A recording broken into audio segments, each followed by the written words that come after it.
तो उसने सोहा के बाहों में अपने बाहें डाला और कसकर उसे पकड़ते बोला, तुम्हें कोई और छुए ये मुझे बर्दाश्त नहीं, तुम्हें कोई और देखे तो मुझसे बर्दाश्त नहीं, तुम पर, तुम्हारे हर एक जिस्म पर सिर्फ मेरा हक है।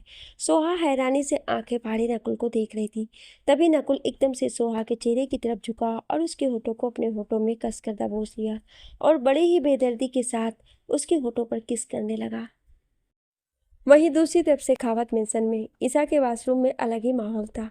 राघव और ईसा अभी भी लगातार एक दूसरे को किस किए जा रहे थे। राघव तो अपने किस के जरिए ईसा को अपना प्यार दिखा रहा था, वहीं ईसा भी उसके प्यार को पाकर बहुत खुश थी। किस करते हुए काफी टाइम हो गए थे। राघव को जब ये महसूस हुआ कि ईसा सांस नहीं ले पा रही है तो वो उसके होठों को छोड़ दिया। फिर उसे वहीं वाल से लगाकर खड़ा कर उसकी गर्दन और कॉलर बोन पर अपने होठ चलाने लगा। राघव के ऐसा करने से ईसा कसकर राघव के कंधे को पकड़ लेती और गहरी गहरी सांस लेने लगी। राघव के होठों को खुद के बॉडी पर फील कर ईसा का पूरा शरीर कांप रहा था और उसके दिल की धड़कनें बढ़ी हुई थी। वहीं राघव भी मधोसी के साथ ईसा में खोता जा रहा था। उसके होठ ईसा के गले और कॉलर बोन पर अपने निशान छोड़ रहे थे। ईसा गहरी गहरी सांस ले रही थी। वो चाह कर भी राघव को खुद से दूर नहीं कर पा रही थी। वही राघव था कि ईसा की बॉडी से आ रही मधोस कर देने वाली खुशबू से बेचैन उठा था और वो उसके करीब जाने से खुद को रोक नहीं पा रहा था। उसके होठ धीरे धीरे ईसा के कॉलर बोन और गले से होते हुए नीचे आ रहे थे और जैसे ही उसके होठ ईसा के होठों को छूने वाला था तभी ईसा तुरंत कसकर राघव को पकड़ लेती है, जिसे महसूस कर राघव के होठों पर स्माइल आ गई और उसने अपने एक हाथ को धीरे से ईसा के ऊपर रखा, जिसे ईसा की सांसें ऊपर नीचे होने लगी और उसका चेहरा शर्म से पूरा लाल हो गया। वहीं राघव धीरे धीरे ईसा के पास आया और उसके कान के पास अपने होठ ले जाकर फुसफुसाते हुए बोला, जान कैसा फील कर रही हो तुम? ईसा की सांसें भारी हो गई थी। वो भारी सांसों के साथ बोली, मुझे छोड़ दीजिए ना, प्लीज ऐसा मत करिए। ईसा झट से अपनी आंखें खोल राघव की तरफ देखती है तो राघव प्यार भरी नजरों से उसे देख रहा था। ईसा राघव को दूर करना चाह रही थी पर उसकी हिम्मत नहीं थी कि वो राघव को दूर कर सके, क्योंकि कहीं ना कहीं उसे भी राघव की नज़दीकी पसंद आ रही थी। उसकी करीबियों से पिघल रही थी। उसके मुंह से हल्की हल्की सिसकियां निकल रही थी जो राघव को बेकाबू होने पर मजबूर कर रहे थे। बताओ न जान, कैसा लग रहा है मेरा ऐसा करना तुम्हें? ईसा अपनी आंखें बंद कर बस फील करने लगी। वो कुछ बोल नहीं पाई। सावर का पानी उसके ऊपर गिर रहा था। तब भी उसके माथे पर हल्का हल्का पसीना उभर आया। फिर दोनों ही एक दूसरे को कसकर बाहों में जकड़े हुए थे। इस तरह से वो दोनों एक दूसरे को फील कर रहे थे। राघव ईसा के कानों के पास जाकर बोला, थैंक यू जान, मुझे इतना हक देने के लिए, मुझ पर इतना विश्वास करने के लिए। ईसा उसी तरह राघव के सीने से लगी हुई धीमी आवाज में बोली, ये तो आपका ही है, इसमें मुझे क्या देना, और मुझे आप पर पूरा यकीन है।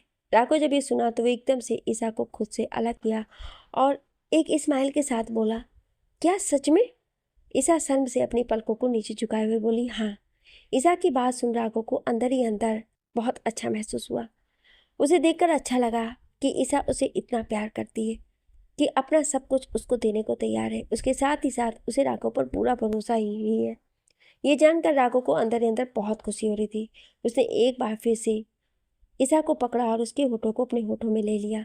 फिर बड़े ही प्यार से उसके होठों पर किस करने लगा। वहीं ईसा भी राघव के बालों में अपने हाथ घुमाते हुए इस किस में उसका साथ दे रही थी। एक लंबी किस के बाद राघव ईसा के अलग हुआ और उससे बोला, तुम जल्दी से कपड़े चेंज करके बाहर आओ, मैं तब तक बाहर तुम्हारा वेट कर रहा हूँ। इतना कहकर राघव तुरंत ही वॉशरूम से बाहर चला गया। राघव के जाते ही ईसा एकदम से अपने दोनों हाथों में चेहरे को छुपा लेती है। उसे इस वक्त बहुत शर्म आ रही थी। वहीं राघव इसलिए वॉशरूम से बाहर चला गया क्योंकि ईसा इस वक्त पूरी तरह से भीग चुकी थी, जिससे उसकी पूरी बॉडी रिवील हो रही थी और उसे इस तरह से देख राघव खुद को रोक नहीं पा रहा था। लेकिन वो कुछ ऐसा नहीं करना चाहता था कि जिससे ईसा को कुछ भी बुरा ना लगे। इसलिए वो खुद के अंदर बढ़ रहे बदलाव को कंट्रोल कर तुरंत वॉशरूम से बाहर आ गया। वहीं स्वयं और शहनाज के रूम में तो अलग ही माहौल था। स्वयं ने शहनाज को वॉशरूम में काफ़ी देर तक तंग किया, पर जब उसका मन नहीं भरा तो उसे उसी तरह अपनी गोद में उठाकर रूम में लेकर आया और एक बार फिर से बेड पर लेटाकर उसे प्यार करने लगा। शाम के समय सोहा बेड पर आराम से सो रही थी। वहीं नकुल भी उसके बगल में लेटा हुआ था। जहां सोहा गहरी नींद में थी, वहीं नकुल की आंखों से नींद गायब थी। उसकी नजरें बस सोहा के मासूम चेहरे पर टिकी हुई थी। उसके गालों पर अभी भी नकुल की उंगलियों के निशान साफ दिख रहे थे। नकुल ये देखता है कि धीरे से अपने एक हाथ से उसके गालों को सहलाता है। इस वक्त उसे सोहा किसी छोटे बच्चे की तरह क्यूट सी प्यारी सी लग रही थी। सोहा का चेहरा उसे हमेशा अपनी तरफ अट्रैक्ट करते थे। नकुल को समझ नहीं पाता था कि उसके साथ ऐसा क्यों होता है, पर कहीं ना कहीं अब वो इतना जान गया था कि वो अब सोहा के बगैर नहीं रह सकता है। वो सोहा के गालों पर धीरे से अपनी अंगूठी से रब करते बोला, क्या है ऐसा तुम में जो मैं तुमसे खुद को दूर नहीं कर पाता, तुम्हारी तरफ आने के लिए मजबूर हो जाता हूँ। क्यों मैं तुम्हें किसी और के साथ देख बर्दाश्त नहीं कर पाता? क्यों जब तुम किसी और से बातें करती हो तो मुझे मेरे दिल में दर्द होता है? क्यों जब किसी के पास तुम जाती हो तो मेरा खून खौल जाता है? मैं बस यही चाहता हूँ कि तुम बस मेरी बनकर रहो, मुझसे बात करो, मेरी तरफ देखो। क्या है ऐसा तुम में सोहा? पर मैं आज इतना तो समझ गया कि मैं तुम्हारे बिना नहीं रह सकता, और ना ही मैं तुम्हें किसी और का होते हुए देख सकता हूँ। जो फील मैं तुम्हारे लिए करता हूँ वो मैंने कभी भी अंतरा के लिए नहीं किया। अंतरा हर लड़कों के साथ बातें करती है, उनके साथ डांस करती है, उनके साथ हंसी मजाक करती है, पर मुझे कभी बुरा नहीं लगा। लेकिन तुम अगर किसी लड़के के पास भूल कर भी चली जाती हो तो मेरा दिल दुखने लगता है, मेरे पूरे तन बदन में आग लग जाती है। ये बोलते हुए नकुल ने धीरे से सुहा के लिप्स पर किस किया और बोला, तुम्हारे इन होठों पर भी मैं सिर्फ अपने होठ चाहता हूँ। तुम्हारे इन चेहरे पर भी मैं बस अपने लिए खुशी देखना चाहता हूँ। तुम्हारी इन आंखों में भी मैं बस अपने लिए चमक देखना चाहता हूँ। तुम्हारे इन बॉडी पर भी सिर्फ अपने निशान देखना चाहता हूँ। इतना कहते हुए नकुल ने सोहा को कसकर अपनी बाहों में जकड़ लिया। वो उसी तरह सोहा को अपनी बाहों में लिए बोला, तुम दिन पर दिन मुझ पर हावी होते जा रही हो। तुम मेरी जुनून, पागलपन और दीवानगी बनती जा रही हो। अब मैं तुम्हें खुद से दूर तो बिल्कुल भी नहीं जाने दे सकता।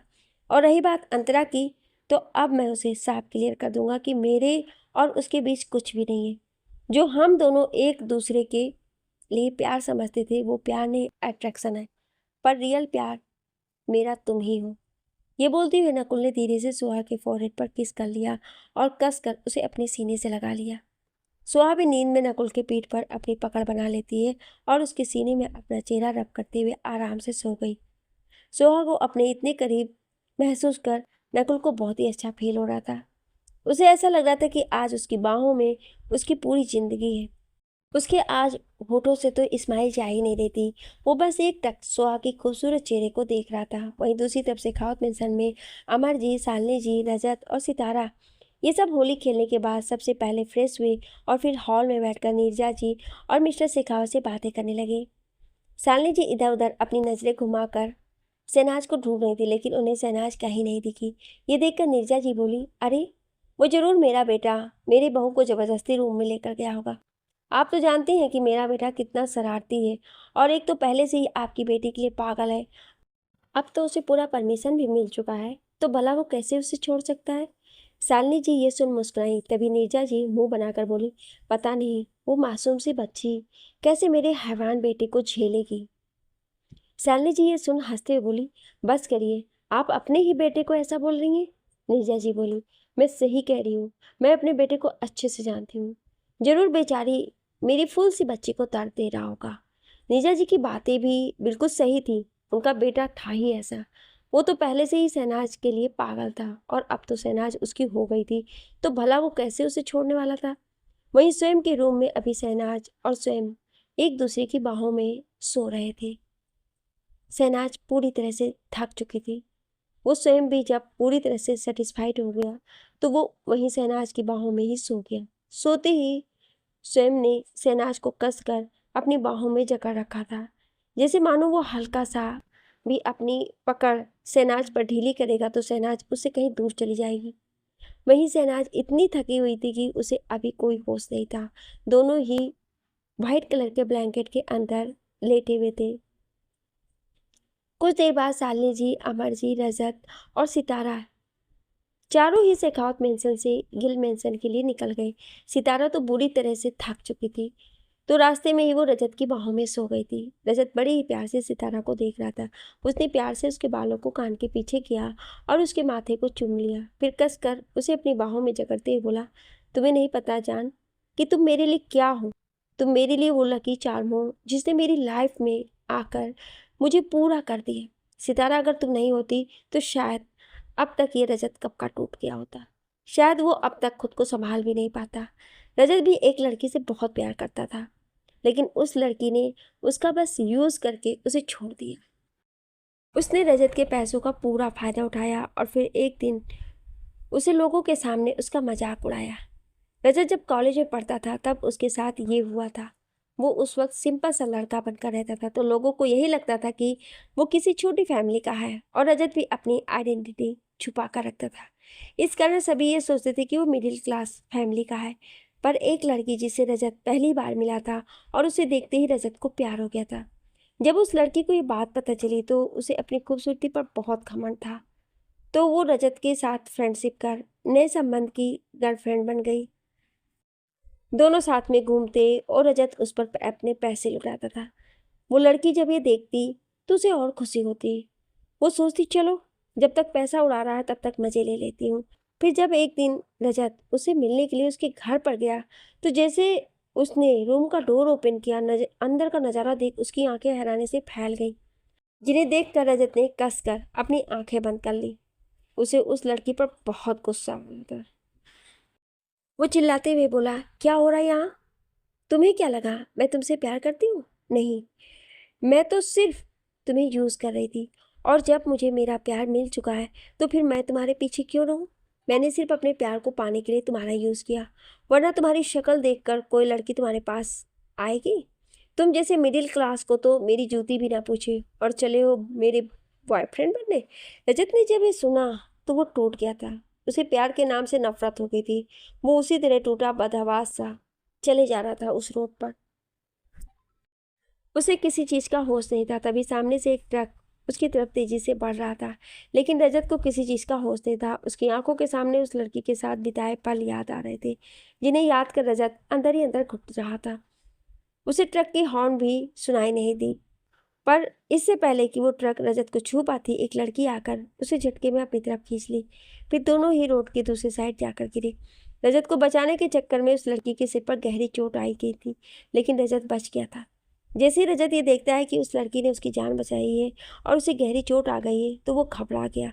वो जल्दी से उस लड़की को लेकर अस्पताल पहुंचा, उसका ट्रीटमेंट करवाया। कुछ देर बाद जब वो लड़की को होश आया तो रजत उसके पास उसे मिलने के लिए आया। वो लड़की मुस्कुराते हुए रजत से पूछती है, आप ठीक तो है ना? क्या आपको देखकर नहीं चलना चाहिए? आप इतने बड़े हो गए फिर भी आप इस तरह से रोड पर चले जा रहे थे। वो लड़की लगातार बोले जा रही थी। वहीं रजत बस उस लड़की के चेहरे की तरफ देखे जा रहा था। उस लड़की की खूबसूरत चेहरे पर एक पल के लिए रजत की नज़र ठहर गई, और उस लड़की को खुद की इतनी फिक्र करते देखकर रजत को अच्छा लग रहा था। वहीं वो लड़की अब मुंह फुलाए हुए बोली, मैं कब से आपको बुला रही हूँ और आप सुन ही नहीं रहे? रजत एकदम से मुस्कुरा बोला, थैंक यू, तुमने मेरी जान बचाई। वैसे क्या नाम है तुम्हारा? वो लड़की हंसते बोली, सितारा। सितारा नाम है मेरा। जी हाँ, ये लड़की कोई और नहीं, सितारा थी। ऐसे ही पहली मुलाकात के बाद से वो दोनों अक्सर मिलने लगे। सितारा अनाथ आश्रम में रहती थी और उसका इस दुनिया में कोई नहीं था। वहीं सितारा भी रजत के साथ मिलती और उससे बातें करती थी। ऐसे ही करते करते दोनों एक दूसरे की तरफ अट्रैक्ट हो रहे थे। धीरे धीरे उन दोनों को ही कब एक दूसरे से प्यार हो गया उन्हें पता भी नहीं चला। और एक दिन रजत ने सितारा को डेट के लिए पूछा। सितारा घबरा गई और डरते हुए बोली, मुझ जैसी लड़की में ऐसा क्या है जो आपको मैं पसंद आ गई? मैं तो एक मामूली सी लड़की हूँ। रजत ने जब ये सुना तो उसे बहुत गुस्सा आया और वो चिल्लाते हुए बोला, खबरदार, जो खुद को मामूली सी लड़की बोला तो तुम मेरी गर्लफ्रेंड हो, मेरी मोहब्बत हो, और मेरी मोहब्बत कोई मामूली लड़की नहीं है। रजत गिल की मोहब्बत वो कोहिनूर है जिसके पीछे पूरी दुनिया पागल है। इतना कहते हुए अपने करीब खींचकर वो उसे किस करने लगा। ये उनकी फर्स्ट किस थी। सितारा तो रजत के अचानक ऐसा करने से हैरत में रह गई और कुछ देर बाद वो भी उसकी किस में उसका साथ देने लगी। सितारा का साथ मिलते ही रजत तो और भी ज़्यादा एक्साइटेड हो गया। दोनों ही अब एक दूसरे को बड़े प्यार से चूम रहे थे।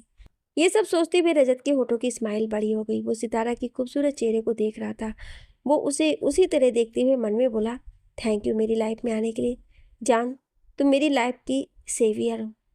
तुम ही हो तो मैं हूँ, तुम नहीं तो मैं नहीं। इतना कहते हुए रजत धीरे से सितारा को अपनी बाहों में भरता और बड़े ही प्यार से उसके फोrehead पर किस कर लिया। वहीं दूसरी तरफ ईसा के रूम में अभी राघव और ईसा दोनों एक दूसरे की बाहों में सो रहे थे। अचानक ही फोन की आवाज़ सुनकर राघव की आंख धीरे धीरे खुलने लगी। उसने अपने हाथ को आगे बढ़ाया और वहीं टेबल पर रखे अपने फ़ोन को उठा लिया और कान पर लगाया। दूसरी तरफ से कुछ कहा गया जिसे सुनकर राघव बोला, ओके मैं आता हूँ। इतना कहते हुए राघव ने कॉल कट कर दिया। फिर वो अपनी बाहों में सो रही ईसा की तरफ देखता है। ईसा इस वक्त बहुत ही प्यारी और मासूम लग रही थी। ईसा को अपनी बाहों में पाकर राघव बहुत खुश था। आखिरकार आज उसकी मोहब्बत पूरी जो हो गई थी, बस अब उसे मुकम्मल होना बाकी था और राघव को यकीन था बहुत जल्द वो भी हो जाएगा। उसने ईसा के फोrehead पर किस किया और उसकी गालों पर अपने होंठ रखकर बोला, थैंक यू मेरी मोहब्बत। मैंने तुम्हें बहुत तंग किया है ना, पर तुमने मुझे इतनी आसानी से माफ़ कर दिया। बस मुझे ऐसे ही प्यार करती रहना और मुझे कभी छोड़कर मत जाना। इतना कहते हुए राघव ने ईसा के लिप्स पर अपने लिप्स रखा और उसे किस करने लगा। थोड़ी देर बाद राघव ने ईसा के लिप्स को छोड़ा और उसे धीरे से बेड पर लिटा दिया। सोते हुए ईसा के होठों पर स्माइल आ गई। ये देख राघव मुस्कुरा दिया। फिर उसे अच्छे से ब्लैंकेट से कवर कर वहीं पास में रखे अपने शर्ट को उठाया और रूम से बाहर चला गया और रूम का डोर बंद कर दिया। शहर से दूर एक बंगले के अंदर एक बड़े से रूम में मूविंग चेयर पर बैठी एक लड़की अपने हाथ में पकड़े फ़ोन को घूर रही थी। वो लड़की जैसे जैसे फ़ोन की तरफ देख रही थी, उसके चेहरे के भाव सर्द होते जा रहे थे। फ़ोन पर इस वक्त बहुत से फ़ोटोज़ थे। वो फ़ोन में उन फ़ोटोज़ को देखे जा रही थी और उसकी आंखें सर्द हो रही थी। वो अपने लाल आंखों के साथ फ़ोन को घूर घूर कर देख रही थी। इस वक्त उसके पास स्वयं और शहनाज के साथ वाले फ़ोटोज़ थे। किसी फ़ोटो में स्वयं ने शहनाज को अपनी बाहों में लिया था, तो किसी में वो शहनाज को किस कर रहा था, तो किसी में वो उसके साथ रंग वाली पानी में खेल रहा था। ये सब देखकर उस लड़की को बहुत तेज गुस्सा आया। वो गुस्से से अपने फ़ोन को वाल पर दे मारकर और चिल्लाते हुए बोली, ऐसा नहीं हो सकता, स्वयं तुम मेरे हो, मैं तुम्हें किसी और का होते नहीं देख सकती। तुम कैसे मुझे भूल कर उस लड़की के पास चले गए? तुमने मुझसे वादा किया था कि तुम मेरे रहोगे। मैं इस लड़की को जिंदा नहीं छोड़ूंगी, उसे मैं जान से मार दूंगी, पर सजा तुम्हें भी मिलेगी। मेरी जान, तुमने आखिर कैसे मुझे छोड़कर उस कौड़ी की लड़की को अपनाया? पहले तो मैं उस लड़की को मारूंगी, फिर उसके बाद मैं तुम्हें और तुम्हारी फैमिली को उसके लिए पनिश करूंगी। उन लोगों की हिम्मत भी कैसे हुई तुम दोनों की शादी कराने की? तुम्हें सिर्फ मेरा होना है, स्वयं सिर्फ मेरा। ये बोलते हुए वो लड़की गुस्से से अपने बालों को नोचने लगी और अपने पूरे रूम के सामान को यहाँ वहाँ फेंकने लग गई। कुछ ही देर में उसने अपने खूबसूरत सी रूम का कबाड़ा बना दिया और वो फर्श पर बैठ गई, अपने बालों को नोचने लगी। वो चिल्लाती हुई बोली, स्वयं तुम मेरे हो, सिर्फ मेरे। तुम्हें मेरे पास आना ही होगा। मैं तुम्हें मजबूर कर दूंगी कि तुम मेरे पास आओ। मैं तुम्हें किसी और का कभी नहीं होने दूंगी, कभी भी नहीं। तुम मेरी जुनून, मेरी मोहब्बत, मेरा पागलपन हो और माया कभी भी अपनी चीज को किसी और का नहीं होने देती है। ये सब बोलते हुए माया के आंखों में एक अलग ही पागलपन दिखाई दे रहे थे। वहीं रणबीर तो राही को ढूंढने के लिए बेचैन था। वो समझ नहीं पा रहा था कि राही को कैसे ढूंढे और कहाँ उसे राही मिलेगी। अचानक ही कुछ सोचते हुए उसने अपना फ़ोन निकाला और अपने एक आदमी को कॉल कर दिया। कुछ ही देर में वो आदमी कॉल पिक किया तो रणबीर अपने कोड वॉइस में बोला, 3 दिन पहले मैं जिस क्लब में गया था वहाँ पर एक वेट्रेस थी जिसने मुझे ड्रिंक सर्व किया था। तुम उस वेट्रेस का एड्रेस लाकर मुझे दो। मुझे उस एड्रेस के बारे में सारी डिटेल्स चाहिए। उसके आदमी ने जब ये सुना तो वो हड़बड़ा गया। वो अभी कुछ पूछता उससे पहले ही रणबीर ने कॉल कट कर दिया। वहीं वो आदमी अपने हाथ में पकड़े फ़ोन को कुछ देर तक घूरता रहा और फिर इस फ़ोन को अपने सिर पर मारते बोला, बॉस भी ना कभी भी कुछ भी फरमान कर देते हैं। अब मैं भला कैसे उस बेट्रेस का एड्रेस को ढूंढूं? और वैसे भी आज होली है, आज के दिन कौन काम पर जाता है? पर बॉस तो मुझे छुट्टी वाले दिन भी काम पर लगा रखे हैं। ये बोलते ही वो आदमी उठा और बोला, चल बेटा काम पर लग जा, वरना तेरा वो राक्षस बॉस तुझे छोड़ेगा नहीं। ये बोलते हुए वो आदमी उठा और बोला, चल बेटा काम पर लग जा, वरना तेरा वो राक्षस बॉस तुझे छोड़ेगा नहीं। ये बोलते ही वो आदमी तुरंत तैयार होकर क्लब के लिए निकल गया। गिल मेंशन में सभी लोग आए। सभी काफ़ी थके हुए थे, तो सब सीधे अपने अपने रूम में सोने के लिए चले गए। कुछ देर बाद रात में सभी एक साथ डिनर करने के लिए बैठे हुए थे। शालिनी जी अमर जी की तरफ देखते हुए बोली, अब कल से ही शादी की तैयारी शुरू हो जाएगी, तो आप भी जल्दी थोड़ा छुट्टी लेकर हमारी हेल्प कर दिया करिएगा। अमर जी ने जब ये सुना तो बोले, अरे मैं क्या हेल्प करूँगा, मैं कुछ लोगों को यहाँ रख देता हूँ, वो तुम्हारी हेल्प कर दिया करेंगे। तभी शालिनी जी कुछ सोचते हुए बोली, आप लोगों की लिस्ट तो बना सकते हैं ना कि किस किस को इनवाइट करना है शादी में। अमर जी जब सुने तो बोले, ठीक है मैं ये कर दूंगा।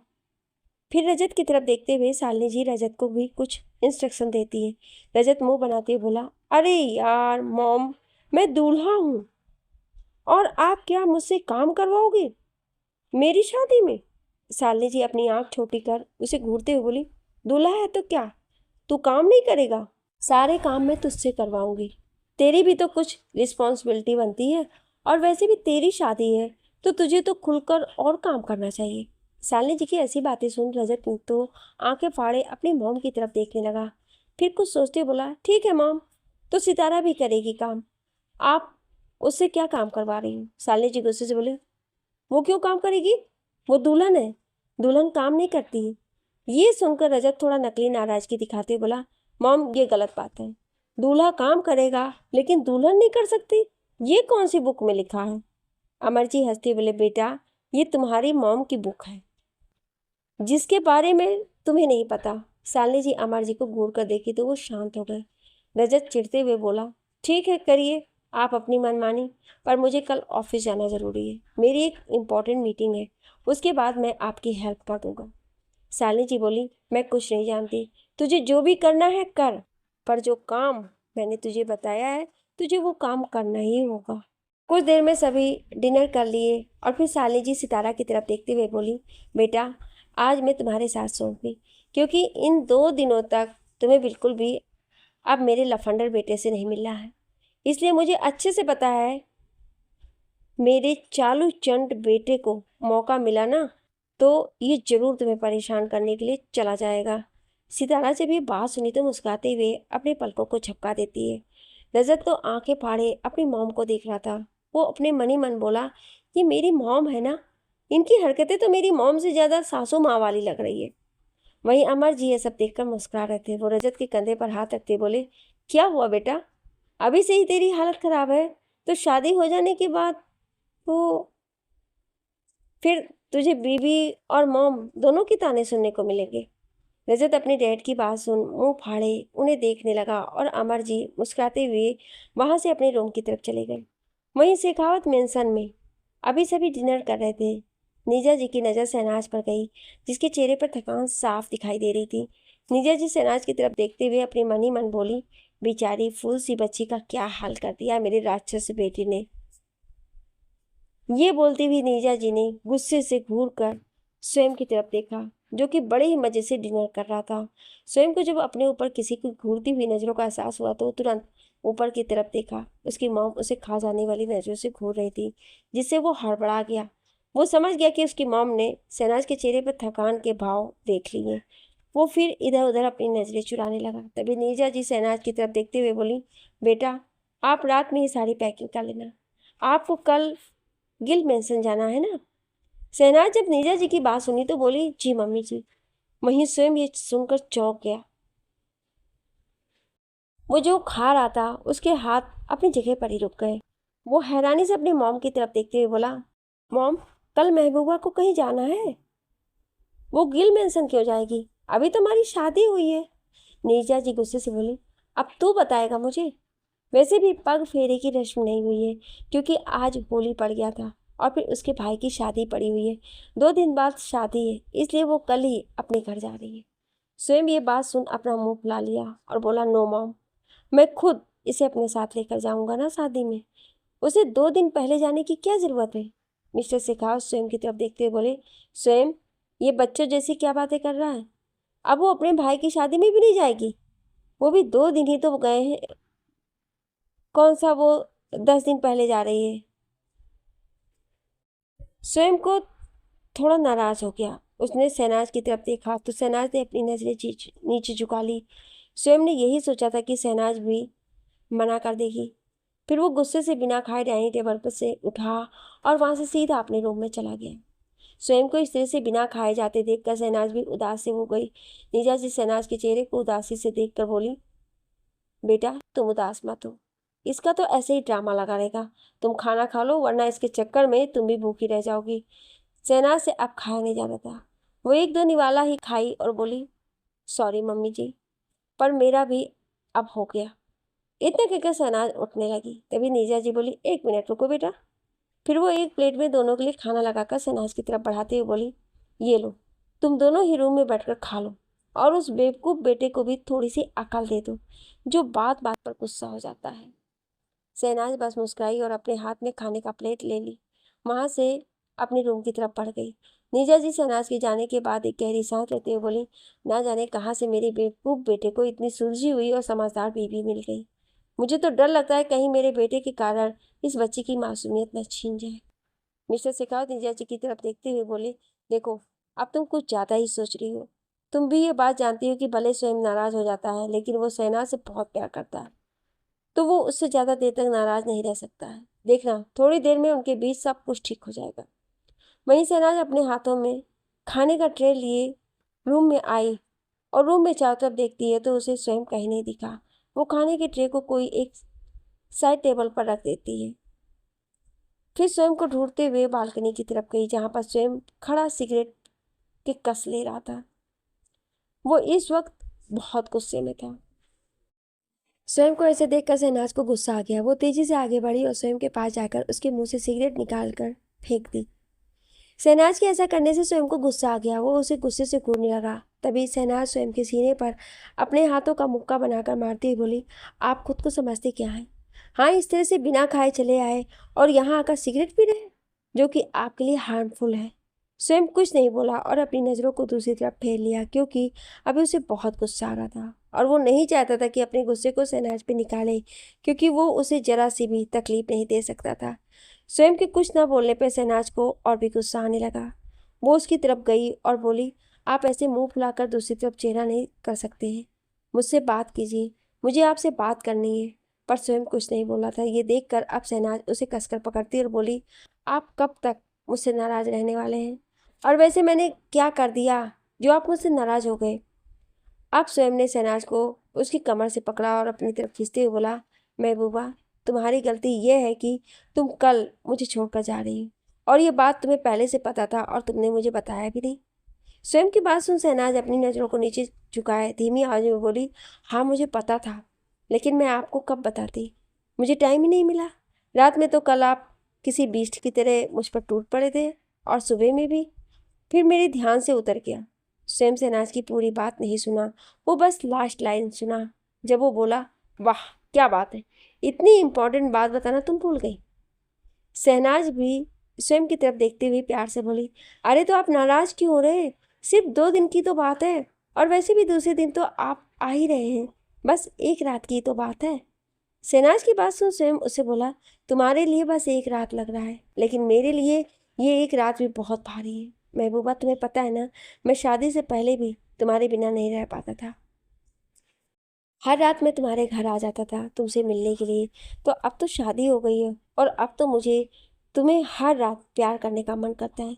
तुम्हें प्यार किए बिना तो मुझे नींद ही नहीं आएगी। स्वयं की ऐसी बातें सुन शहनाज शर्म से अपनी नजरें नीचे झुका दी। उसे इस वक्त बहुत ज़्यादा शर्म आ रही थी। उसका चेहरा भी लाल हो गया था। शहनाज को इस तरह से शर्माते देखकर स्वयं के होठों पर स्माइल आ गई। पर तभी जैसे ही उसे याद आया कि शहनाज कल जाने वाली है तो उसके चेहरे पर फिर से गुस्से के भाव आ गए।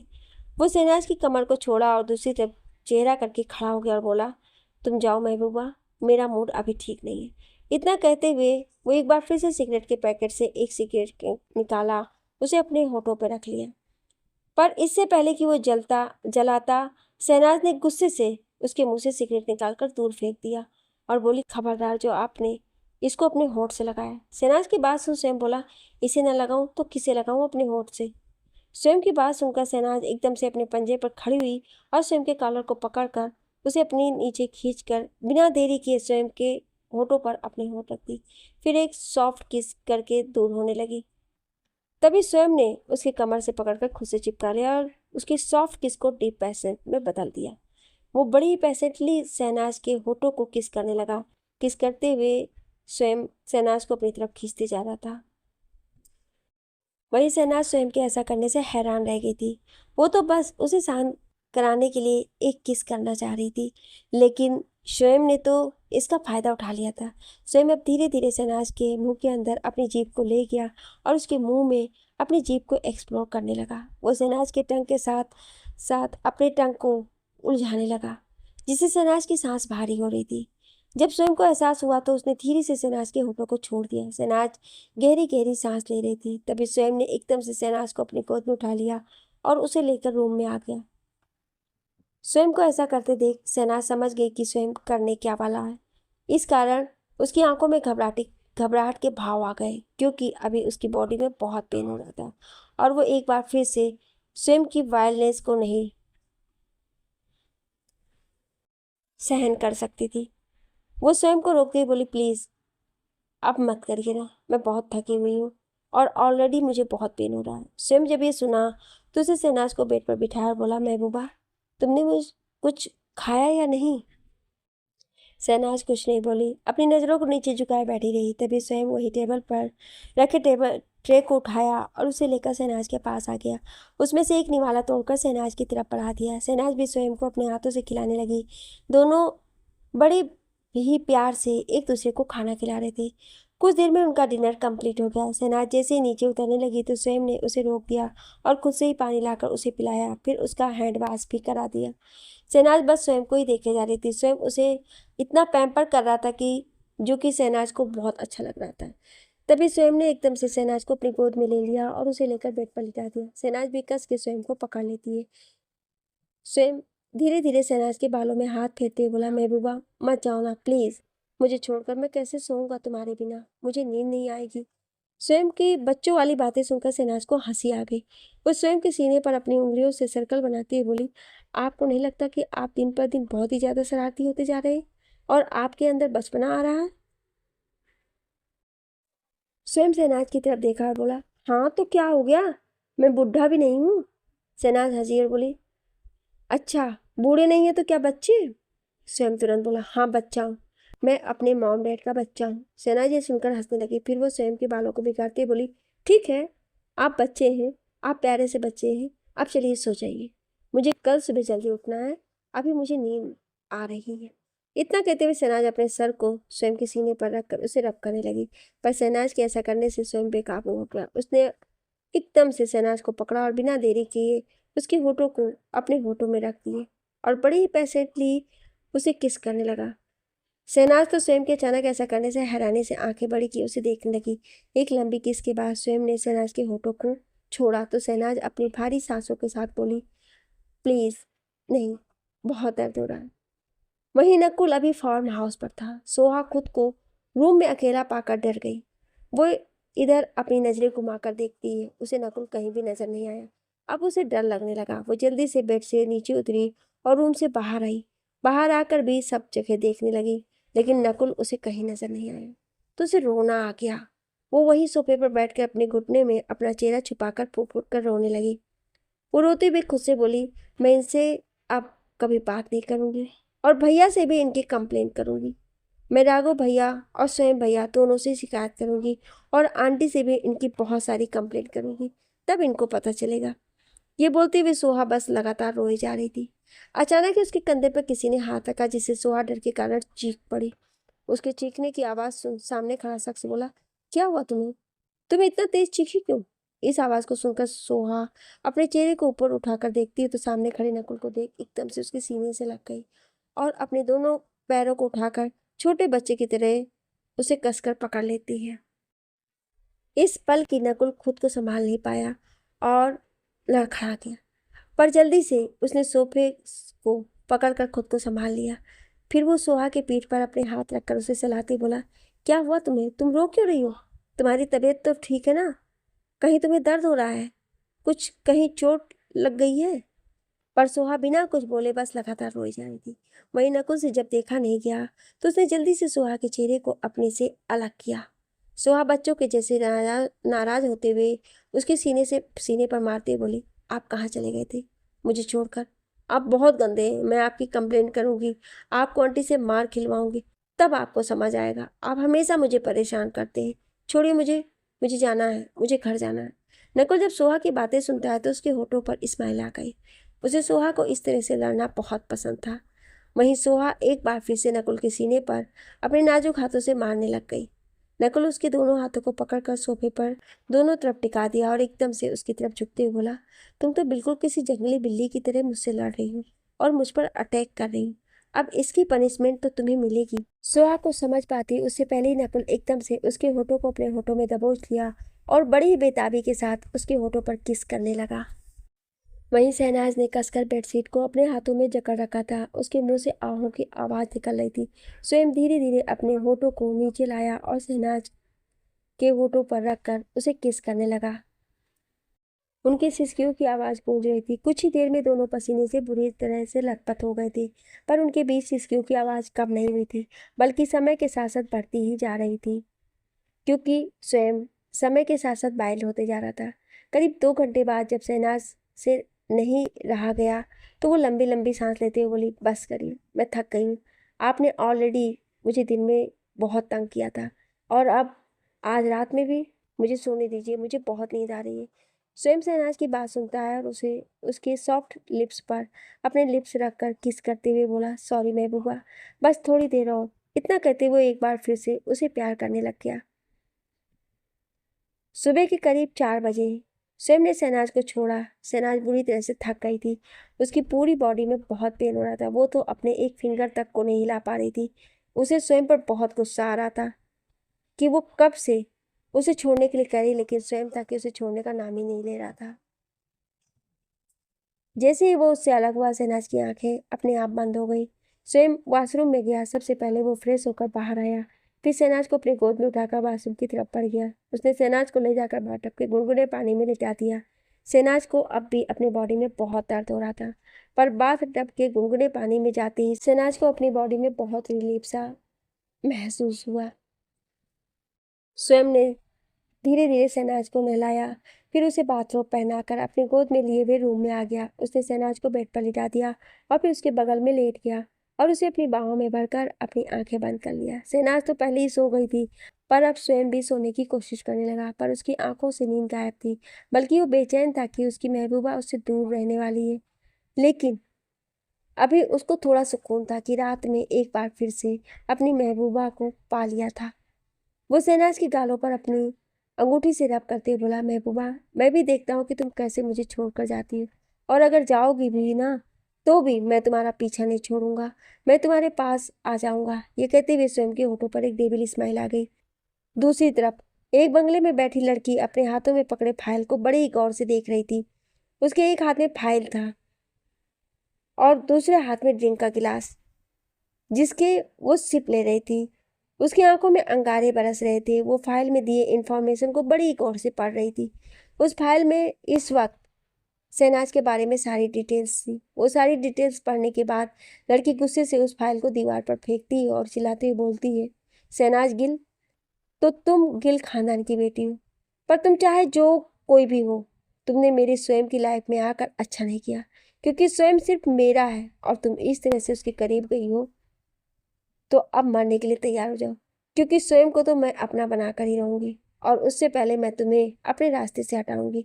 ये कहते हुए लड़की हंसी और फिर अपने फ़ोन को ऑन करती है, जिस पर इस वक्त स्वयं की फ़ोटो लगी हुई थी। वो अपने वॉलपेपर पर लगे स्वयं की फ़ोटो को तरफ देख कर बोली, स्वयं बेबी, बहुत रह लिया मैंने तुमसे दूर, पर अब आ रही हूँ।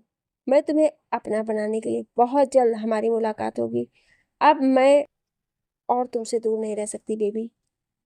इतना कहते हुए लड़की अपने फ़ोन के वॉलपेपर पर लगे स्वयं के फ़ोटो पर ही किस करती और बोली, बहुत जल्द मैं तुम्हें सामने से किस करूँगी और तुम्हें तो मेरा होना ही होगा, by hook and by crook, चाहे जैसे हो। अगली सुबह जब शहनाज की आंखें खुली तो वो बेड पर अकेली थी। वो इधर उधर अपनी नजरें घुमाकर स्वयं को ढूंढने लगी, लेकिन स्वयं उसे कहीं नहीं दिखा। वो हैरान हो गई कि स्वयं इतनी सुबह सुबह कहाँ चला गया। तभी शहनाज की नज़र वॉल क्लॉक पर गई, जिसमें अभी सुबह के 8 बज रहे थे। ये देख शहनाज अपने सिर पर हाथ मारते हुए बोली, ओ माय गॉड, इतना लेट, मैं इतनी देर तक कैसे सो सकती हूँ? फिर खुद से ही बोली, ये सब ना मिस्टर शेखावत के कारण हुआ है। इन्होंने मुझे रात में सोने नहीं दिया और अब देखो कितना लेट हो गया। मैं छोड़ूंगी नहीं इन्हें। खुद कैसे उठकर बाहर चले गए और मुझे जगाए भी नहीं। इतना कहते हुए शहनाज जल्दी से उठी, तभी उसके मुंह से हल्की सी आह निकल गई। उसकी पूरी बॉडी में बहुत पेन हो रहा था। वो कराहते हुए बोली, बीस्ट कहीं के, सच में ये बेड पर किसी बीस्ट की तरह है, मुझे सोने नहीं देते। मेरी पूरी बॉडी पेन कर रही है। अब मैं उनसे बिल्कुल बात नहीं करूंगी और जा रही हूँ मैं अपने घर, ना तो वहीं रहूंगी, आऊंगी ही नहीं जल्दी। ये सब बोलते हुए शहनाज बहुत गुस्से में थी। वो गुस्से में बेड पर से नीचे उतरी और धीमे कदमों के साथ चलते हुए वॉशरूम में चली गई। वो वॉशरूम में जाकर पहले बाथरूम में गुनगुना पानी भरती है। उसके बाद वो वॉशरूम से बाहर आई और एक पिंक कलर की हल्की सी साड़ी पहनकर बालों को सुखाकर तैयार होने लगी। थोड़ी देर में तैयार होकर वो रूम से बाहर निकली और थोड़ा भागती हुई जल्दी से नीचे की तरफ आई। नीजा जी डाइनिंग टेबल पर ब्रेकफास्ट रेडी करवा रही थी। शहनाज जल्दी से उनके पास आई और बोली, सॉरी मम्मी जी, मुझे थोड़ा लेट हो गया। नीजा जी शहनाज को देख मुस्कुराई और बोली, कोई बात नहीं बेटा, इसमें सॉरी बोलने की क्या बात है। चलो जाओ जल्दी से भगवान के पैर छू लो और फिर आकर सबके साथ ब्रेकफास्ट कर लो। शहनाज को बहुत बुरा लग रहा था, लेकिन फिर वो कुछ बोली नहीं और मंदिर में जाकर दिया जलाकर आई। फिर सबके साथ मैं डाइनिंग टेबल पर बैठ गई। स्वयं शहनाज के बगल में बैठा हुआ था और वो सबसे छिप कर डाइनिंग टेबल के नीचे से शहनाज के हाथ को कसकर पकड़ लेता है। ये देख शहनाज उसे घूर कर देखती है। फिर धीमी आवाज में बोली, ये क्या कर रहे हैं आप? मैं कह रही हूँ छोड़िए मेरा हाथ, वरना मैं सबको बता दूंगी। स्वयं शहनाज की बात सुन ब्रेकफास्ट करते हुए धीमी आवाज में बोला, बता दो, मुझे कोई फर्क नहीं पड़ता। तुम अच्छी तरह से जानती हो महबूबा कि स्वयं शेखावत जो चाहता है वो करके रहता है और वो हर काम डंके की चोट पर करता है, किसी से छुपकर नहीं। ये कहते हुए स्वयं शहनाज के हाथों को बड़ी ही सेंसुअल तरीके से सहलाने लगा, जिससे शहनाज की हालत खराब हो रही थी।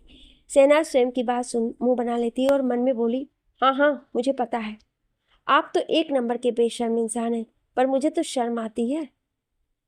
पहले ही मुझे पूरी रात इतना परेशान किया और सुबह भी मुझे कितना बुरा लगा कि मैं इतना लेट उठी। खुद तो उठ गए और मुझे जगाया भी नहीं। कोई बात नहीं मिस्टर शेखावत, इसका बदला तो मैं लेकर रहूंगी। वहीं स्वयं शहनाज को देख रहा था, मुस्कुरा रहा था। उसे पता था अभी शहनाज उससे बहुत गुस्सा है, क्योंकि स्वयं ने उसे सुबह जगाया नहीं था और कल रात उसने उसे सोने नहीं दिया था। स्वयं धीरे से बोला, क्या हुआ महबूबा, तुम मुझसे गुस्सा हो क्या? शहनाज उसकी बात सुनती है तो झटके में अपना मुंह दूसरी तरफ फेर लेती है और ब्रेकफास्ट खाने की कोशिश करने लगती है। तभी नीरजा जी बोली, शहनाज बेटा क्या हुआ, आप लेफ्ट हाथ से क्यों ब्रेकफास्ट कर रहे हो, आप राइट हैंड से क्यों नहीं कर रहे हो? शहनाज अब क्या ही बोलती कि उनके बेटे ने डाइनिंग टेबल के नीचे से उसके हाथ को पकड़ रखा है। वो हकलाते हुए धीमी आवाज में बोली, वो मेरे हाथ में थोड़ा सा दर्द हो रहा है इसलिए, सॉरी मम्मी जी, वो कल मुझे थोड़ा चोट लग गया था। नीरजा जी जब ये सुनती है तो परेशान हो गई और बोली, कैसे चोट लग गया बेटा, मुझे दिखाना जरा। ये सुन स्वयं भी तुरंत बोला, हाँ महबूबा, तुमने मुझे क्यों नहीं बताया? तुम कल रात मेरे साथ थी ना, एक बार तो मुझे बताती। दिस इज नॉट फेयर, ये गलत बात है महबूबा। अब तुम अपने हस्बैंड से भी बातें छुपाने लगी हो। अभी तुम्हारा ये हाल है, बाद में तो तुम मुझे कुछ भी नहीं बताओगी। शहनाज स्वयं को खा जाने वाली नजरों से घूर रही थी। वहीं स्वयं मनी मन हंस रहा था, लेकिन उसके चेहरे पर बिल्कुल भी एक्सप्रेशन नहीं थे। वहीं पास में ही बैठी ईशा बोली, भाभी आप भैया को नहीं बता सकती थी तो आप मुझे बताती। राघव ईशा के बगल में बैठा था और कहीं ना कहीं वो समझ चुका था कि स्वयं और शहनाज के बीच क्या चल रहा है। तभी शहनाज ईशा की तरफ देखते हुए बोली, नहीं ऐसा कुछ नहीं है, बस ज़्यादा चोट नहीं लगी है, बस हल्की सी चोट लगी है, वो ठीक हो जाएगी। नीजा जी बोली, रुको बेटा, मुझे दिखाओ, अभी अपना हाथ दिखाओ जरा, कहाँ चोट लगी है। शहनाज अब फंस चुकी थी, वो क्या ही बोलती। तभी स्वयं बोला, हाँ हाँ महबूबा दिखाओ ना, दिखाओ मॉम को अपना हाथ, मॉम उस पर दवा लगा देंगी। शहनाज गुस्से से दांत पीसती हुई धीमी आवाज में बोली, मेरा हाथ छोड़ेंगे क्या? मैं सबके सामने हाथों पर मार दूं, फिर आप भी फंसेंगे। उसके बाद आप अच्छी तरह से जानते हैं मम्मी जी आपका क्या हाल करेंगे। स्वयं ये सुन मुस्कुराया, धीमे से बड़बड़ाया, मुझे पता है महबूबा, तुम कभी भी ऐसा नहीं करोगी। नीरजा जी बोली, क्या हुआ बेटा, दिखाओ मुझे। तभी मिस्टर शेखावत बात को संभालते ही बोले, ओह ओ नीरजा, पहले बच्चे को ब्रेकफास्ट तो कर लेने दो, उसके बाद वो तुम्हें बाद में हाथ दिखा देगी। नीरजा जी कुछ बोलती उससे पहले ही मिस्टर शेखावत शहनाज से बोली, बेटा पहले आप ब्रेकफास्ट कर लो, फिर आप नीरजा को अपना हाथ दिखा देना, वो उस पर दवा लगा देंगी। शहनाज बस अपना सिर हिला देती है। वो मनी मन बोली, थैंक गॉड पापा जी ने बचा लिया, वरना आज मैं कैसे हाथ दिखाती। वहीं स्वयं मुस्कुरा रहा था और उसने अभी भी शहनाज के हाथों को कसकर अपने हाथों में पकड़ रखा था। कुछ देर में सबने ब्रेकफास्ट कर लिया, पर स्वयं अभी भी शहनाज के हाथ को नहीं छोड़ रहा था। तो अब शहनाज को गुस्सा आ गया। वो एकदम से अपना पैर उठाती है और स्वयं के पैर पर जोर से मार देती है, जिससे स्वयं के मुंह से चीख निकल गई। उसकी चीख सुनकर सबकी नजरें उस पर चली गई। नीरजा जी बोली, क्या हुआ बेटा, तुमने चीखा क्यों? स्वयं शहनाज की तरफ घूर कर देखते हुए अपनी माम से बोला, वो माम कोई चूहिया है जिसने मेरे पैर पर काट लिया है, इसलिए मेरी चीख निकल गई है। शहनाज उसे घूरने लगी और मन में बोली, अच्छा कोई बात नहीं, मुझे चूहिया बोल रहे हैं ना, अब देखिए कैसे ये चूहिया आपके नाक में दम करती है। तभी ईसा बोली, पर भाई चूहिया कहाँ से आ गई, यहाँ तो कहीं भी नहीं है चूहा, हम तो हमेशा प्रेस कंट्रोल करवाते हैं। राघव भी बोला, हाँ यार बता मुझे, मुझे तो कहीं से कहीं चूहा चूहिया नहीं दिख रही है, तेरा दिमाग तो ठीक है ना, तू क्या उल्टा सीधा बोल रहा है? स्वयं राघव की तरफ तीखी नजरों से देखता है तो राघव उसे अपने दांत दिखा देता है। स्वयं उसे उसी तरह घूरते हुए अपने मन में बोला, अच्छा बेटा मेरा मजाक बना रहा है ना, तुझे तो मैं बाद में देखता हूँ। नीजा जी फिर पूछती है, बेटा ठीक तो हो ना तुम? स्वयं बोला, मैं बिल्कुल ठीक हूँ मॉम, आप मेरी चिंता मत करो। तभी नीजा जी कुछ सोचते हुए बोली, ये नकुल नहीं दिख रहा है, कल होली तो खेला था उसने सबके साथ, उसके बाद से गायब हो गया, और सोहा भी नहीं दिख रही है। राघव को भी अब अपनी बहन की याद आने लगी। वो बोला, हाँ आंटी मुझे भी नहीं दिख रही है यार, कल से मैं उसका फ़ोन भी ट्राई कर रहा हूँ लेकिन उसका फ़ोन भी नहीं लगा। अब सबको सोहा और नकुल की भी चिंता होने लगी। नीजा जी बोली, मुझे ऐसा क्यों लग रहा है कि जैसे नकुल और सोहा दोनों साथ में हैं। ये सुन सबकी नजरें उन पर चली गई। राघव तुरंत बोला, ये क्या कह रही हो आंटी आप, अगर वो दोनों साथ में रहे तब तो बचा लिया जाएगा। आपको तो अच्छे से पता है नकुल सोहा को पसंद नहीं करता है और सोहा हमेशा बच्चों जैसी हरकतें करती है, फिर कहीं उन दोनों के बीच ज़्यादा झगड़ा लड़ाई तो नहीं हो गई? नीजा जी को तो और भी ज़्यादा डर लग रहा था, क्योंकि वो नकुल को अच्छी तरह से जानती थी। नकुल कभी गुस्सा तो नहीं होता था, ऐसे वो हमेशा लोगों के सामने हंसी मजाक करता था, लेकिन जब भी वो गुस्सा होता था तो उसका गुस्सा बहुत खतरनाक होता था। वो तुरंत अपना फ़ोन लेकर नकुल को कॉल करने लगी, लेकिन नकुल का कॉल नहीं लग रहा था। ये देख अब नीजा जी और भी ज़्यादा परेशान हो गई। सभी परेशान होकर वहाँ बैठे हुए थे। राघव भी बार बार सोहा को कॉल कर रहा था, लेकिन उसका कॉल भी नहीं लग रहा था। स्वयं को कहीं ना कहीं आभास हो चुका था, इसलिए वो बिल्कुल शांत था। सभी टेंशन में बैठे थे। अचानक ही नीजा जी की नज़र डोर की तरफ गई और उनके मुंह से निकला, नकुल कहाँ था तू? सामने से नकुल आ रहा था, नकुल के पीछे पीछे सोहा भी आ रही थी। उन दोनों को इस तरह से साथ में आते देख सब हैरान थे। राघव जल्दी से भागकर अपनी बहन के पास गया तो सोहा तुरंत अपने भाई के गले लग गई। राघव सोहा के बालों को सहलाते हुए बोला, क्या हुआ, तू ठीक तो है ना? सोहा अपने भाई के गले लगकर बोली, भाई मैं बिल्कुल ठीक हूँ। तभी नीजा जी नकुल के पास आकर बोली, नकुल बात क्या है, तू और सोहा साथ में, कल रात भी तुम दोनों नहीं दिखाई दिए, आखिर चल क्या रहा है तुम लोगों के बीच? क्या किया है तुमने सोहा के साथ? कहीं तुमने कुछ उसके साथ गलत तो नहीं किया, फिर से उससे कोई झगड़ा तो नहीं किया? नीजा जी की बातों को सुनकर नकुल तुरंत बोला, नो माम ऐसा कुछ नहीं है, मैं तो अपने फ्रेंड्स के घर था और ये भी कल अपने फ्रेंड के घर ही गई थी, और आज जब मैं आ रहा था तो रास्ते में मुझे सोहा मिल गई, शायद ये कैब के लिए खड़ी थी तो मैंने उसे अपनी कार में बैठने के लिए बोल दिया, बस सिंपल इतनी सी बात है। नकुल की बातों को सुन नीजा जी शक भरी नजरों से उसे देखने लगी। तभी राघव ने भी सोहा की तरफ देखकर उससे पूछा, क्या ये सच कह रहा है? सोहा धीरे से अपनी गर्दन को हिला देती है। असल में नकुल ने पहले से उसे समझा दिया था कि घर जाने के बाद अगर सब पूछेंगे तो वो दोनों यही बहाना बनाएंगे। सोहा पहले तो मना कर रही थी, लेकिन नकुल ने उसे धमकी दी थी, अगर वो उसकी बात नहीं मानेगी तो नकुल उसे ज़बरदस्ती उठाकर वापस लेकर आ जाएगा, फिर वो यहीं फार्म हाउस में उसे कैद करके रख लेगा। इसलिए सोहा डर गई थी और उसने नकुल की बात मान ली थी। अब कोई कुछ बोलता उससे पहले ही स्वयं आया और बोला, अच्छा चलो तुम दोनों जाओ और जाकर फ्रेश हो जाओ, और ब्रेकफास्ट नहीं किया है तो आकर ब्रेकफास्ट कर लो। नीरजा जी कुछ बोलने ही वाली थी, लेकिन स्वयं ने उन्हें रोक दिया, तो नकुल और सोहा दोनों ही वहां से अपने अपने रूम में चले गए। नीरजा जी फिर से शहनाज की तरफ देखते हुए बोली, बेटा जाओ, आप भी रेडी हो जाओ, तुम्हें अपने घर के लिए निकलना है ना। स्वयं ऑफिस जाते टाइम तुम्हें छोड़ देगा। स्वयं ने जैसे ही ये सुना उसका मुंह बन गया। वो यही तो नहीं चाहता था कि उसकी महबूबा उसे छोड़ कर जाए, पर अब वो कुछ कर भी नहीं सकता था। शहनाज अपनी गर्दन को हाँ में कर देती है और वहाँ से अपने रूम में चली गई। वो जाकर पैकिंग करने लगी। वो अभी अपने सामान को बैग में रख ही रही थी कि पीछे से स्वयं ने आकर उसे अपनी बाहों में भर लिया। शहनाज ने जैसे ही स्वयं के ठंडे हाथों को अपने कमर पर महसूस की तो वो कांप गई। फिर स्वयं उसके कंधे पर अपने चिन को टिकाकर बोला, क्या हुआ महबूबा? अब तक तो हम कई बार बहुत करीब भी आ चुके हैं, लेकिन तुम अभी भी वैसे ही कांप जाती हो। वैसे ही तुम्हारी पूरे बॉडी में गुस्से आने लगते हैं। क्या इतना इफेक्ट पड़ता है मेरे करीब आने से? शहनाज स्वयं की बात सुन एक पल के लिए उसमें खो गई, पर तभी उसे याद आया कि कैसे स्वयं उसे सुबह से परेशान कर रहा था। वो एक झटके में स्वयं के हाथ को अपने कमर पर से हटाती है और गुस्से से उसकी तरफ फिंगर पॉइंट करते हुए बोली, मुझे ना आपसे कोई बात नहीं करनी है और आप मुझसे दूर रहिए। इतना कहते हुए वापस से अपना सामान पैक करने लगी। स्वयं हैरानी से शहनाज को देख रहा था, पर फिर वो समझ गया। उसने मुस्कुराते हुए वापस से शहनाज को अपनी बाहों में जकड़ लिया।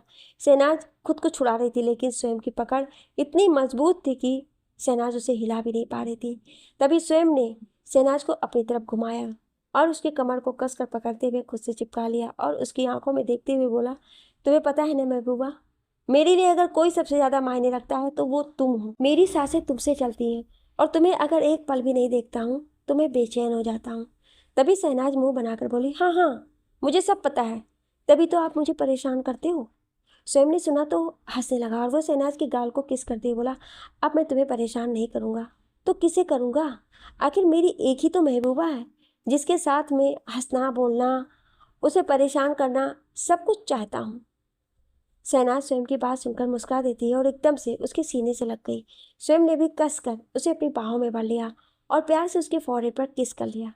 दोनों काफ़ी देर तक इसी तरह एक दूसरे की बाहों में खड़े रहे और एक दूसरे को महसूस करते रहे। फिर स्वयं ने धीरे से शहनाज को कुछ खुद से अलग किया और अपने होंठ शहनाज के होठों पर रख रहा। फिर उसे एक डीप कस करने के बाद अपने होठों को उसके होठों से दूर किया। फिर प्यार से उसके सिर से अपने सिर को लगाकर बोला, मत जाओ ना महबूबा, मैं कैसे रहूँगा तुम्हारे बिना। शहनाज स्वयं की बात सुन मुस्कुराई और धीमी आवाज़ में बोली, जल्दी आ जाऊंगी ना। स्वयं जब ये सुना तो एकदम से अपनी आंखें खोल उसकी आंखों में देखते हुए बोला, जल्दी आ जाऊंगी से क्या मतलब है? मैं कल ही शादी में आ रहा हूँ और तुम्हें मेरे साथ ही वापस आना है। शहनाज अब कुछ नहीं बोली। वो मनी मन हंस रही थी क्योंकि वो कुछ सोच चुकी थी। वो स्वयं को सजा देने वाली थी, इसलिए वो प्लानिंग कर रही थी। तभी शहनाज के चेहरे के भाव को देख स्वयं बोला, क्या चल रहा है तुम्हारे मन में महबूबा? कहीं कोई खुराफात तो नहीं चल रहा है? शहनाज तुरंत अपनी गर्दन को ना हिलाती और बोली, नहीं, ऐसा बिल्कुल भी नहीं है। इतना कहते ही वो स्वयं से अलग होती है और जल्दी से अपना सारा सामान पैक कर स्वयं की तरफ अपने बैग को बढ़ाते हुए बोली, चलिए जल्दी से, मुझे लेट हो रहा है। स्वयं शहनाज की तरफ शक भरी नज़रों से देख रहा था। वहीं शहनाज मन ही मन मुस्कुरा रही थी। वो अपने मन ही मन बोली, बहुत परेशान किया है ना आपने मुझे, अब मेरी बारी है। शहनाज उसी तरह मुस्कुराते हुए रूम से बाहर आई। स्वयं ने शहनाज को जाते हुए देखा तो धीरे से बड़बड़ाया, अच्छा, तो मेरी महबूबा के मन में कुछ तो प्लानिंग चल रही है। मैं भी देखना चाहता हूँ कि मेरी महबूबा क्या सोच रही है। इतना कहकर वो मुस्कुराने लगा। फिर वो शहनाज के बैग को अपने साथ में लिया रूम से बाहर आ गया। कुछ देर में शहनाज और स्वयं दोनों ही कार में बैक सीट पर बैठ गए। शहनाज विंडो से बाहर की तरफ देख रही थी। स्वयं कुछ सेकंड तक तो फ़ोन में देखता है और एकदम से फ़ोन को साइड में रखकर शहनाज को उसकी कमर से पकड़कर अपनी तरफ खींच लिया, जिससे शहनाज उससे बिल्कुल करीब आ गई। स्वयं ने उसे एकदम से अपनी गोद में बिठा लिया। शहनाज आंखें फाड़े स्वयं को देख रही थी। तभी उसकी नज़र फ्रंट सीट पर गई तो बीच में पार्टीशन ऑन था। वो समझ गई कि स्वयं ने सब कुछ पहले से प्लानिंग कर लिया है। स्वयं शहनाज की तरफ देखते हुए उसके चेहरे पर आए बालों के लटों को कान के पीछे कर बड़ी ही मैग्नेटिक वॉइस में बोला, महबूबा, मुझे पता चल चुका है कि तुम कुछ तो प्लानिंग कर रही हो, पर तुम मुझे नहीं जानती कि तुम एक प्लानिंग करोगी तो मेरे पास उसके कई तोड़ होंगे। कहीं ऐसा ना हो कि तुम मुझसे दूर रहो और मैं कोई दूसरी ढूंढ लूँ। शहनाज जब ये सुनती है तो स्वयं के सीने पर मारने लगी और बोली, खबरदार, जो आपने ऐसा कुछ किया तो मैं आपको छोड़ूंगी नहीं। आप पहले ढूंढ के तो दिखाइए, पहले मैं उस चुड़ैल को मारूंगी और फिर आपको भी। स्वयं ने ये सुना तो जोर जोर से हंसने लगा और एकदम से शहनाज को अपनी बाहों में जकड़ लिया। पर शहनाज अब भी उससे नाराज़ थी। वो उसके सीने पर मारने लगी और उससे खुद को छुड़ाने लगी। ये देख स्वयं हंसते बोला, अरे महबूबा, मैं तो मजाक कर रहा था। भला तुम्हारे सिवा मुझे और कौन झेल सकता है? तुम ही तो हो जो मुझे झेल सकती हो, वरना किसी के अंदर इतनी ताप नहीं जो स्वयं शेखावत के अंदर के आग को बुझा सके। स्वयं की बात सुन शहनाज का पूरा चेहरा टमाटर की तरह लाल हो गया। शर्म के कारण वो अपनी नज़रों को भी नहीं उठा पा रही थी। वहीं स्वयं शहनाज के लाल गालों को ही अपने काली गहरी निगाहों से देख रहा था। फिर एकदम से शहनाज के चेहरे की तरफ झुककर उसके होठ पर होठ रख दिया, फिर उसे किस करने लगा। शहनाज के होठों के स्पर्श मिलते ही स्वयं पूरी तरह से उसमें खो गया और बड़े ही प्यार से उसके होठों पर किस करने लगा। वहीं शहनाज भी स्वयं का साथ दे रही थी। दोनों ही अपने अपने प्यार को इस किस के जरिए बता रहे थे। वैसे भी दोनों एक दूसरे से बहुत प्यार करते थे और वो दोनों ही एक दूसरे के बिना दूर नहीं रहना चाहते थे, पर अभी शहनाज का अपने घर जाना जरूरी था। वहीं स्वयं बिना चाहते हुए शहनाज की बात मान गया था। एक लंबी किस के बाद स्वयं धीरे से शहनाज के होठों को छोड़ता है और उसके माथे से अपने माथे को लगाकर गहरी गहरी सांस लेने लगता है। शहनाज भी अपनी बढ़ी हुई सांसों को कंट्रोल कर रही थी। उसने स्वयं के शर्ट के कॉलर को कसकर पकड़ रखा था। कुछ देर में जब वो स्वयं नॉर्मल हो जाता है तो एकदम से शहनाज को अपने सीने से लगा लेता है। शहनाज भी स्वयं को कसकर पकड़ लेती है। स्वयं शहनाज के कानों में धीरे से बोलता है, महबूबा चले। शहनाज ये सुनकर चौंक जाती है और वो कन्फ्यूजन भरी नज़रों से स्वयं की तरफ देखने लगती है। तो स्वयं हंसते हुए बोलता है, क्या हुआ, ऐसे क्यों देख रही हो? तुम्हारा घर आ गया है क्या? अब जाकर शहनाज को ख्याल आता है कि कार तो कब से रुकी हुई है और उसे तो पता ही नहीं चला। वो एकदम से स्वयं से दूर हो जाती है और सीट पर बैठकर अपने कपड़ों को ठीक करने लग जाती है। स्वयं ये देख मुंह बनाता है और बोलता है, इतनी भी क्या जल्दी है मुझसे दूर जाने की? शहनाज स्वयं की तरफ देखकर बोली, ये आप क्या कह रहे हैं? एक तो पहले ही आपने मुझे बताया नहीं कि हम घर पहुंच गए हैं और अब आप इस तरह से मुझे बोल रहे हैं। अगर किसी ने हमें देख लिया कि कार यहाँ खड़ी है और अभी तक मैं बाहर नहीं निकली तो सब क्या क्या सोचेंगे? स्वयं शहनाज को कमर से पकड़कर खुद से चिपका लिया और फिर उसकी आंखों में देखते हुए बोला, क्या सोचेंगे? हम लोग हस्बैंड वाइफ हैं, कोई गर्लफ्रेंड बॉयफ्रेंड नहीं जो चिपका करें। हम लोग तो खुले आम रोमांस कर सकते हैं। शहनाज स्वयं के सीने पर मारती बोली, आप कितनी बेशर्म हैं, आपको समझ नहीं आता ना मैं क्या कह रही हूँ। छोड़िए, आपसे कहना ही बेकार है। इतना कहते ही वो खुद को स्वयं से छुड़ाती है और कार का डोर ओपन करके बाहर आ जाती है। स्वयं भी उसके पीछे बाहर आता है। जैसे ही शहनाज जाने लगती है तो स्वयं उसे एक बार फिर से पकड़कर अपनी तरफ खींच लेता है, जिससे शहनाज खुद को संभाल नहीं पाती और सीधे स्वयं के सीने से लग जाती है। स्वयं भी उसके पीछे बाहर आता है। जैसे ही शहनाज जाने लगती है तो स्वयं उसे एक बार फिर से पकड़कर अपनी तरफ खींच लेता है, जिससे शहनाज खुद को संभाल नहीं पाती है और सीधे स्वयं के सीने से लग जाती है। स्वयं शहनाज के चेहरे को अपने हाथों में लेकर प्यार से उसके माथे पर किस करते हुए बोला, इतनी जल्दी है मुझसे दूर भागने की?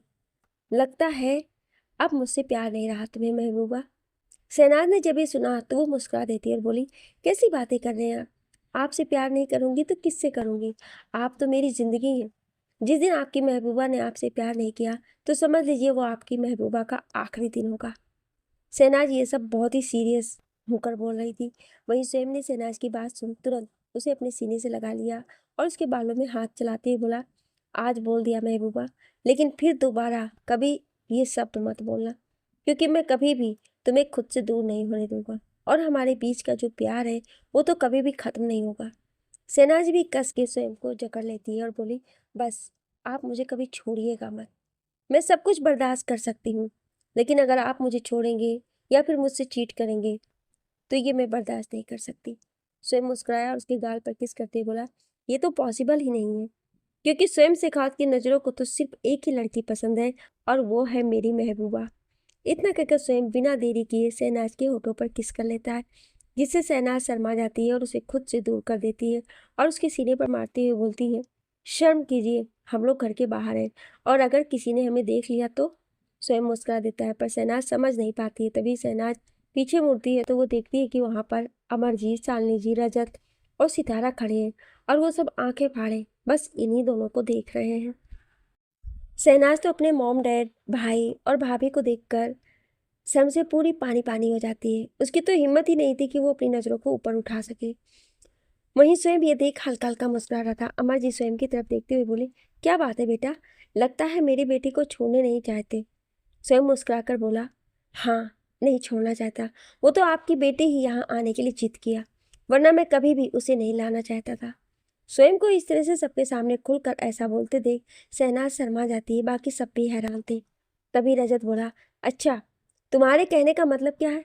तुम अब मेरी शादी में मेरी बहन को भी नहीं आने दोगे? मैं भी देखता हूँ तुम कैसे रोकते हो। मैं उठा कर ले आता अपनी बहन को, अगर तुम उसे ना आने देते तो। स्वयं अपने पैंट के पॉकेट में हाथ डालकर बड़ी स्टाइल से रजत की तरफ देखते हुए बोला, स्वयं शेखावत की महबूबा को उससे दूर कर दे, इतनी अभी किसी में हिम्मत नहीं है। रजत भी उसी अकड़ के साथ बोला, और मेरी बहन को मेरे घर नहीं आने दोगे तो मैं भी घर आने के बाद उसे वापस नहीं जाने दूंगा। फिर रजत एटीट्यूड से बोला, हाँ देख लेना, अब मैं अपनी बहन को नहीं जाने दूंगा, और मेरी बहन 1 महीने यही रहेगी, उससे पहले वो नहीं जाएगी। स्वयं ने मुस्कुराते हुए रजत की बातों को पूरी तरह से इग्नोर किया और बालों में हाथ फेंकते हुए कार की तरफ बढ़ गया। तभी शालिनी जी बोली, अरे बेटा, आए हो तो अंदर चलो, ऐसे कैसे बिना कुछ खाए पिए बाहर से ही जा रहे हो? स्वयं शालिनी जी की तरफ देखते हुए बोला, सॉरी, बट मैं ऑलरेडी घर से ब्रेकफास्ट करके आया हूँ, और अभी मेरा बिल्कुल भी मन नहीं है कुछ खाने का। आप मेरे हिस्से का मेरे महबूबा को खिला दीजिएगा, क्योंकि वैसे भी इसने जल्दबाजी में ब्रेकफास्ट अच्छे से नहीं किया है। शहनाज स्वयं की तरफ देख रही थी तो स्वयं मुड़ा और वहां से अपनी कार की तरफ बढ़ गया। शहनाज तो बस आंखें फाड़े स्वयं को जाते हुए देखती रही। फिर वो धीरे से गुदगुदाई, बेशर्म इंसान। स्वयं अपनी कार में बैठा और ड्राइवर ने तुरंत कार को ऑफिस की ओर मोड़ दिया। वहीं शहनाज को सभी अंदर लेकर आए और सितारा तुरंत शहनाज को के पास जाकर बैठते हुए बोली, और कैसी रही रात अपने पतिदेव के साथ? सितारा की बात सुन शहनाज शर्मा गई और वो सितारा के हाथ पर अपने हाथ मारती हुई बोली, शर्म करिए भाभी, शर्म करिए। ऐसे सबके सामने आप ऐसे पूछेंगी तो सब क्या सोचेंगे आपके बारे में? सितारा ये सुनकर मुस्कुराई और बोली, मैं क्या तुझे बेवकूफ दिखती हूँ? इस समय यहाँ कोई नहीं है। शहनाज पीछे मुड़कर देखती है तो वहाँ कोई नहीं था। तभी उसे सामने से आती हुई शालिनी जी और अमर जी दिखाई दिए। जैसे सितारा उन लोगों को देखती है तो वो टॉपिक चेंज करते हुए बोली, और शहनाज, हम लोगों को मिस कर रही थी कि नहीं? शालिनी जी और अमर जी वहाँ आकर सोफे पर बैठ गए। रजत अपने रूम में गया था क्योंकि उसे ऑफिस जाने के लिए रेडी होना था। वैसे तो शालिनी जी ने उसे सख्त हिदायत दी थी कि वो नहीं जाएगा, लेकिन आज उसकी एक इम्पॉर्टेंट मीटिंग थी, इस कारण उसे जाना पड़ रहा था। वहीं शहनाज अपने मॉम डैड के पास जाकर बैठ गई और उनसे बातें करने लगी। शालिनी जी तो अपनी बेटी की को खुश देख बहुत ही ज़्यादा खुश थी। उन्हें यह लग रहा था कि बस उनकी बेटी को किसी की नज़र न लगे। वो शहनाज को इस तरह से हंसते देख अपने मन ही मन बोली, हे भगवान, बस इसी तरह मेरी बच्ची और मेरे परिवार पर अपनी कृपा दृष्टि बनाए रखना। किसी की भी बुरी नज़र मेरे घर पर ना पड़े, और मेरी बच्ची और उसके पति के बीच का रिश्ता हमेशा ऐसे ही बना रहे। वहीं दूसरी तरफ स्वयं की कार उसके ऑफिस के सामने आकर रुकी। एक गार्ड भागते हुए कार की तरफ आया और कार का डोर ओपन किया। स्वयं तुरंत अपने कोट के बटन को ठीक करते हुए कार से बाहर निकला और फिर तेज कदमों के साथ चलते हुए अपने ऑफिस की तरफ बढ़ गया। कुछ देर में स्वयं अपने केबिन में बैठा हुआ था और लैपटॉप पर उसकी लंबी लंबी उंगलियां बड़ी स्पीड से चल रही थी। उसे देख तो साफ पता चल रहा था कि जैसे वो अभी उसका पूरा ध्यान काम में ही है। उसी समय उसके केबिन के डोर पर नॉक की आवाज आई। स्वयं उसी तरह लैपटॉप पर काम करते हुए बोला, कमिंग। डोर ओपन करके राघव अंदर आया और स्वयं की तरफ देखते हुए बोला, सर, सिंह इंडस्ट्रीज की सीईओ की बेटी मिस सिन्हा आपसे मिलने आई हैं। स्वयं को उसी तरह लैपटॉप पर काम करते हुए देख राघव से तुरंत बोला, सर, वो कोई प्रोजेक्ट से रिलेटेड आपके साथ बात करना चाहती हैं। वो हमारी कंपनी के साथ कोलैब करना चाहती हैं। स्वयं का मूड बिल्कुल भी नहीं था कि किसी से मिलने का, क्योंकि अभी वो काम में पूरी तरह से बिजी था। पर फिर कुछ सोचते हुए राघव से बोला, ओके, तुम अंदर भेज दो। राघव ने अपना सिर हिलाया और वहां से बाहर चला गया। कुछ ही देर में एक बार फिर से केबिन का डोर ओपन हुआ और एक हाई हील्स की टक की आवाज करते हुए एक लड़की केबिन के अंदर आई। ऐसे अचानक बिना नॉक किए किसी के अंदर आने से स्वयं को बहुत तेज गुस्सा आया। वो गुस्से से अपनी नजरों को ऊपर कर सामने देखता है और चिल्लाते हुए बोला, हाउ डेयर यू, इस तरह से बिना नॉक किए केबिन में आने की हिम्मत? अभी स्वयं ने इतना ही बोला था कि सामने खड़ी लड़की को देख वो बिल्कुल हैरान हो गया। सामने खड़ी लड़की जिसके लंबे बाल कमर तक लहरा रहे थे, उसने इस वक्त ब्लू कलर की शर्ट मिडी पहन रखी थी, हाथों में स्टाइलिश ब्रेसलेट और चेहरे पर भर भर कर मेकअप लगा रखा था। उसके होठों पर डार्क लिपस्टिक थी। स्वयं उस लड़की को देख हैरानी से बोला, राइमा? सामने खड़ी लड़की जिसका नाम राइमा था, वो स्वयं की आवाज़ सुन अपने होठों पर बड़ी सी स्माइल लिए बोली, यस। वैसे स्वयं तुम मुझे कैसे भूल गए? इतना कहते हुए राइमा आगे बढ़ी और एकदम से स्वयं की तरफ बढ़कर उसके गले लग गई। स्वयं जो कोई अभी चेयर पर बैठा हुआ था, राइमा लगभग उसके ऊपर ही झुक गई। स्वयं को थोड़ा अजीब लगा क्योंकि राइमा कुछ ज़्यादा ही उसके करीब आ गई थी। स्वयं एकदम से राइमा को खुद से दूर किया, जिससे राइमा लड़खड़ाकर नीचे गिरने वाली थी, पर तभी उसने स्वयं की शर्ट के कॉलर को कस कर पकड़ लेती है। स्वयं भी गिरने वाला था कि उसने खुद को संभाल लिया और राइमा के भी हाथ को पकड़कर उसे सीधा खड़ा कर दिया और थोड़ी गुस्से भरी आवाज़ में बोला, व्हाट द हेल राइमा, ये क्या तरीका है? राइमा मासूम से चेहरा बनाकर बोली, सॉरी, वो मैंने तुम्हें इतने दिनों बाद देखा तो काफ़ी ज़्यादा एक्साइटेड हो गई थी और खुद को मैं तुम्हारे गले लगने से रोक नहीं पाई। स्वयं राइमा की बात सुनकर उसी तरह गुस्से में बोला, तुम अच्छी तरह से जानती हो राइमा, मुझे ये सब बिल्कुल पसंद नहीं है। हम दोनों दोस्त हैं और मैंने हमेशा कहा है कि हम दोस्त की तरह रहेंगे। ये सब मुझे नहीं पसंद, तो फिर तुम ऐसा कैसे कर सकती हो? राइमा स्वयं की तरफ देखकर बोली, सॉरी स्वयं, मैंने तुम्हारा दिल दुखा दिया। मुझे ऐसा नहीं करना चाहिए था। आई एम सॉरी, मैं जा रही हूँ, तुम रिलैक्स करो। आगे की कहानी जानने के लिए सुनिए अगले भाग में। क्या आप अगला भाग सुनना चाहते हैं? तो कमेंट में यस जरूर लिखिएगा। Thank you.